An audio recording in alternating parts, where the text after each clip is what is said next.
Hello everyone, welcome back to my channel. आज के इस व्लॉग में सबसे पहले मैंने अपना स्टडी रूटीन फिर से फॉलो किया, जो कि आज मेरा डे 5 है। सबसे पहले मैंने अपना ज्योग्राफी की बुक उठाई, जो कि एनसीईआरटी है। एज आई शेयर्ड कि एनसीईआरटी बहुत इंपॉर्टेंट है, सो सबसे पहले एनसीईआरटी में करती हूँ, जो कि क्लास 6 ज्योग्राफी की चैप्टर 4 में कर रही हूँ, जो कि मानचित्र है। मानचित्र से भी क्वेश्चन देखने को मिलता है कि भौतिक और राजनीतिक मानचित्र क्या होता है, थीमेटिक मानचित्र क्या होता है। ये तीनों मेन मानचित्र के हैं जिसे हम पढ़ते हैं, और इनके घटक भी हम लोग जानते हैं कि दूरी जो होता है इसका घटक होता है, प्रतीक इसका घटक होता है, दिशा इसका घटक होता है। तो इस चैप्टर में लगभग इतना ही देखने को मिला, ज़्यादा स्पेसिफिक इसमें इंफॉर्मेशन था नहीं कि क्या क्या होता है। बस इसमें घटक के बारे में जिक्र किया गया है, और भौतिक मानचित्र और राजनीतिक मानचित्र और थीमेटिक मानचित्र, ये तीनों मानचित्र में क्या डिफरेंस है, छोटे गांव को दर्शाने के लिए कौन सा मानचित्र यूज़ करते हैं, बड़े गांव को दर्शाने के लिए कौन सा मानचित्र यूज़ करते हैं, अब थीमेटिक मानचित्र को में कौन सा यूज़ करते हैं, ये सब बताया गया है। और दूरी के लिए मानचित्र में किस तरीके से यूज़ किया जाता है, छोटे पैमाने पे किस तरीके से दूरी यूज़ किया जाता है, और बड़े पैमाने पे अगर कोई मानचित्र है उसमें दूरी का पैमाना कैसा होता है, प्रतीक कैसे कैसे होते हैं। इसमें एक चार्ट बना हुआ है, जो कि सड़क, नदी और तालाब और झाड़ियाँ, जो भी जंगल होते हैं, उन सबको प्रतीक कैसा कैसा मानचित्र पे शो किया जाता है, वो सभी इस चैप्टर में बताया गया, जो कि काफ़ी हेल्पफुल है। कि आप अगर मैप देखते हैं तो उसमें किसी को पता नहीं रहता कि वो नदी या तालाब है, तो आप उसमें देख सकते हैं। इसमें चित्र के द्वारा बताया गया, हम लोग को प्रैक्टिकली दिखाया गया है कि किस लाइन को कच्ची सड़क बोलते हैं, किस लाइन को पक्की सड़क बोलते हैं, ये सब दिया गया है इसमें। और एटलस क्या होता है, एटलस मैंने जहाँ तक इस चैप्टर में पढ़ा, जो सभी मानचित्र का समूह होता है उसको एटलस कहते हैं। ये तो सबको पता होगा आप लोगों को। तो देखिए, इसमें से भी क्वेश्चंस आए हुए हैं, 1 से 2 मैंने देखा है क्वेश्चंस कि इसमें, और इसको प्रैक्टिकली पूछा गया है। एग्जैक्ट सेम टू सेम नहीं उतर के आता है क्वेश्चन, कुछ अलग पैमाने पे पूछा जाता है। तो ये सब था इस चैप्टर में, ज़्यादा कुछ था नहीं। तो बस आज के लिए इतना ही था। ज्योग्राफी मैंने पढ़ा क्योंकि मुझसे और हो नहीं रहा था, मुझे ऐसा लग रहा था कि मुझे कुछ और पढ़ना चाहिए। एंड पढ़ना क्या चाहिए कि मैं आज थोड़ा बोरिंग फील कर रही थी ज्योग्राफी पढ़ के, तो मैंने सोचा, क्योंकि चैप्टर ही बोरिंग लग रहा था मेरे को, तो मैंने सोचा कि आज मैं एक मॉक टेस्ट लगाऊंगी। तो मैंने उतना इस पर ध्यान नहीं दिया। आज सबसे पहले मैंने इसको जल्दी ख़त्म किया, पढ़ा इसका, फिर अपने रिकॉल किया दोबारा से इसको, ताकि मुझे अच्छे से ये चैप्टर समझ में आ जाए इसके घटक। इसलिए मैं आपको बिना देखे बिना बोले बता सकती हूँ कि मुझे ये चैप्टर उतना खास लगा नहीं, इसमें कुछ ज़्यादा इन्फॉर्मेशन था नहीं, तो उतना मैंने ध्यान नहीं दिया इस चैप्टर पे, जल्दी किया। इसका कोई MCQ भी मैंने उतना डीपली नहीं लगाया, क्योंकि MCQ एग्जैक्ट इसका मिल नहीं रहा था। तो मैंने फिर PYQs का बुक का उठाया, फिर वहाँ से मैंने MCQ लगाया, जो कि PPSC के थ्रू लिया गया था। दानिश सर की जो बुक मैंने पहले जिक्र की है, उससे मैं PYQs लगाती हूँ, तो मैंने वहाँ से PYQs लगाना शुरू किया। उस PYQs में पर्वत, नदी, पठार मैदानों के लिए लगाया था, क्योंकि अलग से मानचित्र के ऊपर क्वेश्चंस कोई दिया नहीं था, सब मिक्स करके दिया हुआ था। तो मैंने इस पर लगाया, पर्वत, पठार, मैदान के ऊपर, और ज्वालामुखी से रिलेटेड लगाया। और इन सबको मैंने फिर याद किया कि फिर उसके बाद मैं याद करके देखा, उसका एक्सप्लेनेशन अच्छे से पढ़ा मैंने कि हाँ कैसे, अगर जिसका आंसर है तो क्या है क्या नहीं है। आप सभी के लिए मेरा एक क्वेश्चन है कि आप बताइए कि पर्वत, पठार और जो मैदान है कितने % है हमारे। जैसे कि पर्वत हम लोग को जब पता है कि 30% है, सॉरी ये तो आपको ही बताना पड़ेगा कि ये क्वेश्चन है, तो मैं क्यों बताऊँ। आप कमेंट करिएगा कि कैसे है, और आप सब मुझे ज़रूर शेयर करिएगा कि आप लोग की पढ़ाई कैसी चल रही है, और किस किस को इंतज़ार है नोटिफिकेशन का। मुझे तो बहुत इंतज़ार है कि मैं और तगड़ी मेहनत करूँ। अभी मेरी वीडियोज़ लेट हो जाती है जस्ट बिकॉज कि मैं एडिटिंग, जो हमारा थंबनेल वगैरह होता है उसमें बनाने में थोड़ा टाइम लगता है इतना मेरे को, और सिलेबस भी कंप्लीट करना है, मुझे रिवीजन करना है, इसलिए मैं डेली व्लॉग्स नहीं दे पाती स्टडी का। बट आई ट्राई कि मैं रोज़ दूँ, और मेरे साथ आप 21 डे चैलेंज फॉलो करें। लेकिन मेरी वीडियोज़ लेट हो जाती है, उसके लिए माफ़ी चाहती हूँ कि मेरे पास टाइम नहीं रहता, उसकी वजह से मेरी वीडियोज़ लेट हो जाती है।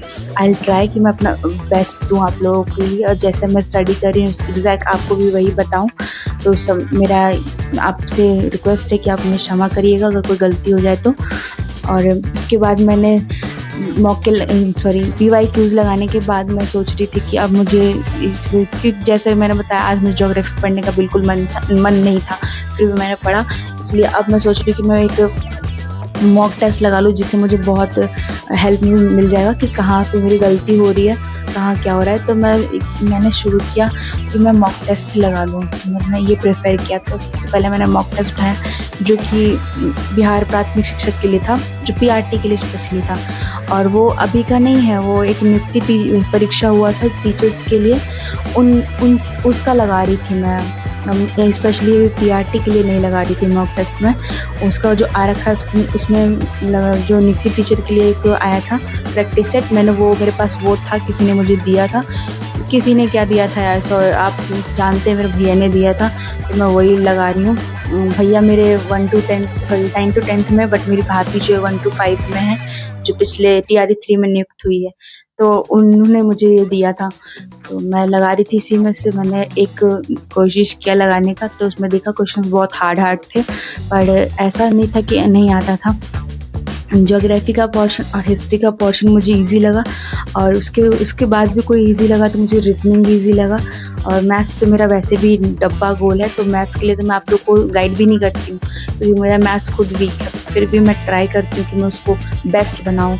आप लोग एक काम कर सकते हैं, मैथ्स को डेली बेसिस प्रैक्टिस कर सकते हैं। Just because I am a house wife, I don't have time that much, तो इसीलिए मैं नहीं कर पाती उसको। अगर जैसी नोटिफिकेशन आएगा, सो आई ट्राई कि मैं डेली मैथ्स को सॉल्व करूं, उसको फॉलो करूं, तो मेरा भी शायद मैथ्स अच्छा हो जाएगा। तो मैं इसको ट्राई करती हूँ कि मेरा मैथ्स सही हो जाए।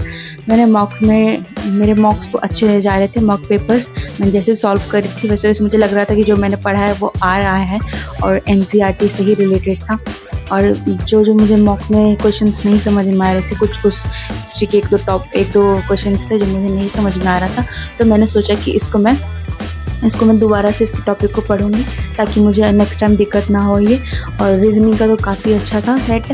और इंग्लिश हिंदी के लिए जो हमारा पासिंग मार्क्स होता है, उसके लिए मैंने बिल्कुल प्रिपेयर नहीं किया, क्योंकि इंग्लिश तो मेरा हो जाएगा, बट हिंदी में मैं 1-2 मैराथन देख के चली जाऊंगी अगर जिस टाइम एग्ज़ाम आएगा, क्योंकि हमको सिर्फ 30 आउट ऑफ 9 लेके आना है। उसके लिए ज़्यादा मेहनत करना वेस्ट ऑफ टाइम होगा। जितना हो सके GK GS पे फोकस करना चाहिए। साइंस के क्वेश्चंस भी अच्छे थे यहाँ पे, लेकिन मेरा साइंस थोड़ा वीक है, तो मेरा केमिस्ट्री मेरा वीक है वैसे। और फिज़िक्स आता ही है, उतना मेरा वीक नहीं है। फिज़िक्स का न्यूमेरिकल क्वेश्चन में मैं फंसती हूँ, लेकिन PRT में न्यूमेरिकल क्वेश्चन पूछे नहीं जाते, so I don't focus on it. और लेकिन साइंस का जो क्या बोलते हैं, बायोलॉजी का जो पार्ट है, वो मुझे अच्छे से समझ में आया, क्योंकि मैंने पढ़ रखा है। वो मैंने खान सर से बायोलॉजी पढ़ा है। आप लोग को भी पढ़ना होगा तो मैं वीडियो लिंक में डाल दूँगी उनका, आप लोग भी उनसे पढ़िए, बहुत अच्छा पढ़ाते हैं साइंस। वो फ्री क्लासेस चलती है यूट्यूब पे, तो आपको पैसे देने की ज़रूरत नहीं है, आप साइंस आराम से पढ़ सकते हैं। और वैसे आजकल तो बहुत सारे टीचर है, PW के टीचर्स हैं, वो सब भी बहुत बढ़िया साइंस पढ़ाते हैं। लेकिन एक कंपटीशन के लिए जो अगर आपको साइंस पढ़ना है, 9 to 10 का एक सार आपको चाहिए, तो आपको खान सर से पढ़ना चाहिए मेरे ख्याल से। तो यहाँ पे मेरा सेट लगभग कंप्लीट होने वाला था, और मैं उसमें नंबर देख रही थी कि मेरा कितना आया है, कितना नहीं आया है। तो गाइस, मेरा नंबर तो अच्छा आया है। अगर आपको जानना है कि मेरा नंबर कितना है इस मॉक में, तो मैं ज़रूर आपको शेयर करूँगी। आप कमेंट करिएगा उसके लिए, क्योंकि ऐसे मैं आपको नहीं बता सकती, नज़र लगती है। आप लोग भी मुझे बताइएगा कि आप भी टेस्ट लगा के देखते रहिएगा। जैसे जैसे आप टेस्ट लगाएंगे, आपको बहुत अच्छा लगेगा कि हाँ, बहुत समझ में आ रहा है। तो टेस्ट लगाना बहुत ज़्यादा इम्पॉर्टेंट है। आपको पता चलता रहेगा कि आप जो लगा रहे हैं, आप जो कुछ चीज़ें पढ़ रहे हैं, वो चीज़ मॉक में आती भी है कि नहीं आती है।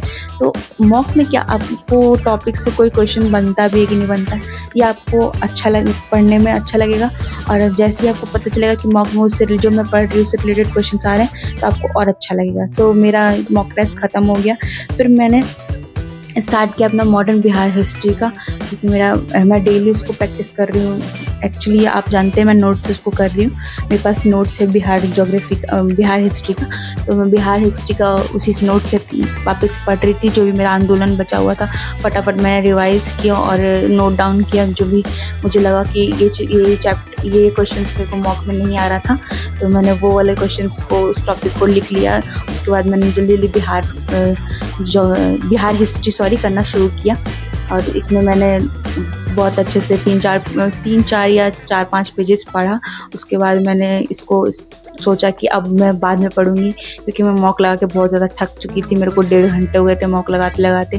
फिर बिहार हिस्ट्री पढ़ने के टाइम मेरे को बहुत नींद जैसा, आलस जैसा आ रहा था और मेरे भेजे में कुछ घुस नहीं रहा था, इसलिए मैं सोची कि इसकी यहीं पे स्किप करते हैं। और मैंने आज का स्टडी व्लॉग यहीं तक स्लॉट रखा अपना। उसके बाद मैंने अपना थोड़ा सा नैप लिया, तो इसीलिए आज का व्लॉग यहीं तक है। I hope you like my video. If you like my video do like and subscribe. आप मेरे से ऐसे ही जुड़े रहिए। आप सभी का अच्छा हो और सभी अपनी अपनी तैयारी अच्छे से कीजिए, स्ट्रैटेजी फॉलो करिए और आप जितना हो सके उतना प्रैक्टिस कीजिए। Practice makes a man perfect, ये आप सबको पता है, तो प्रैक्टिस वह बहुत ज़रूरी है। आप सब जानते हैं कि प्रैक्टिस के बिना तो कोई भी काम अधूरा ही रहता है। तो उस पर आपको जब पता है तो उसके बाद भी गलती क्यों करना, आपको प्रैक्टिस करना आना चाहिए। और मेरी वीडियोस में कोशिश करूँगी कि मैं डेली डालूँ, मैं अपनी स्ट्रैटेजी को आपके सामने डेली रखूँ, मैं अपनी टाइम टेबल को हमेशा रूटीन जो टाइम टेबल है मेरा वो डेली रहे। Thank you so much guys.